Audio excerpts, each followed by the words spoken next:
Hey guys, welcome to Woods Tree Farm. I'm Phil. Today was planting day, our first planting day of 2022, and we are interplanting some pines in some areas where we've had some losses. So we're on the lower section of the field here close to the pond. Our first several rows are Leland cypress, and then we get into Scotch pines. We haven't had huge losses in the Scotch pines, but there was definitely a lot of interplanting, and there were a few sections where there were several trees gone in a row. So we were able to get in there with a tiller and till that up, and that made planting a little bit easier.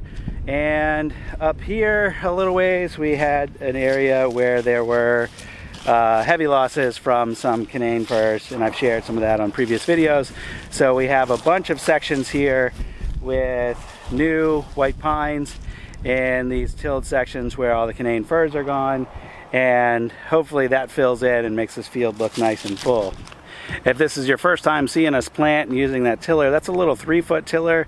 The brand is Coroni. You can pick them up from Agri Supply. There's a number of Agri Supply locations around the country, and they'll also ship product to your home. So that's who supplies that brand. I actually picked that up secondhand. I think that was the first piece of equipment I acquired after getting that tractor. I got it for like 900 bucks. I thought that was a great deal, and it has served us well. Today was a good planting day. All in all, we got about 300 trees in the ground. We were interrupted in the middle of the day because Scout Group came in and did a little something here on the farm. So there wasn't a full day of planting, but it feels good to have this filled in. And this was a full family affair today. Everyone pitched in. Early in the day, I don't think I got any video, but even Caroline was helping dig some holes. Here's a picture of that. And everybody was pitching in, digging holes, putting in fertilizer, putting in trees, doing the whole thing. Some of the trees are a little smaller than others, and I've come to realize, I guess that's expected when you get these seedlings, and that's what these are. These were all 4.0 and 5.0 seedlings from Musser Forests. This is our first time ordering from them, and I'll put a link to their website in the video's description. But these were, you know, when you get seedlings and they haven't been spaced out like they are in a transplant bed, you end up getting mixed in some smaller plants in there, and some of them were so small I didn't even feel like planting them, and we just kind of tossed them aside. There weren't really that many of those, and the smallest ones we put in the ground with a dibble bar. And it's pretty breezy today, and you can see with some of the smallest ones that we put in with the dibble bar right in unprepared soil, they are flopping around pretty good with the wind, and I'll probably have to stake a good number of those for the first year or so until they stiffen up and straighten out.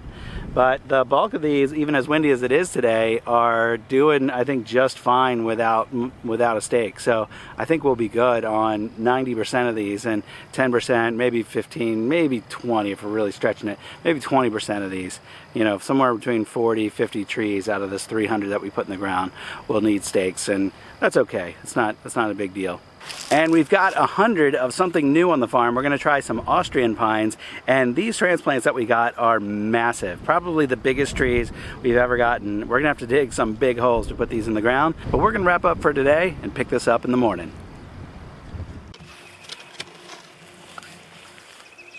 And we're back on day 2 now, and we've got the Austrian pines over here. Stacy's unboxing. Take a look at these. Look at the size of these things. I mean, that is from ground level to the top. That is well over 2 feet. So these are going to be a treat to get in the ground, because obviously a bigger trees got bigger roots. So we're going to have to dig some deep holes. But there's only 100 of them. We should knock through it.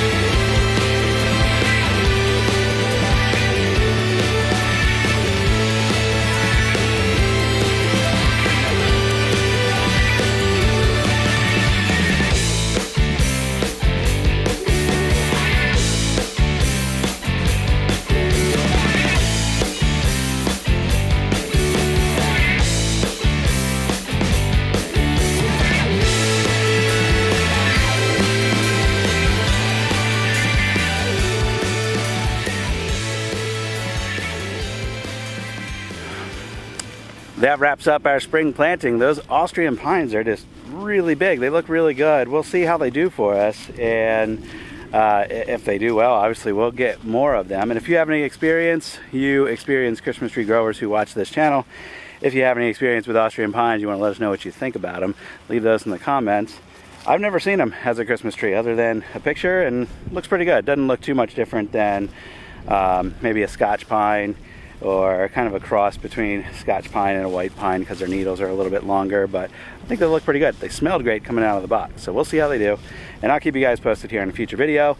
If these thrive through our summer, I think we might try to get a hold of some more for a fall planting, because we've had so many losses over the last couple of years. I feel like we really need to kind of double down to boost our inventory. We'll have some more trees coming in about a month, some more Leland cypress, so we'll get working on those. But for the time being, this wraps up our spring planting. If you guys got any questions or comments, leave those below. I appreciate you watching. If you don't already subscribe, hit that red button so you can follow our future videos.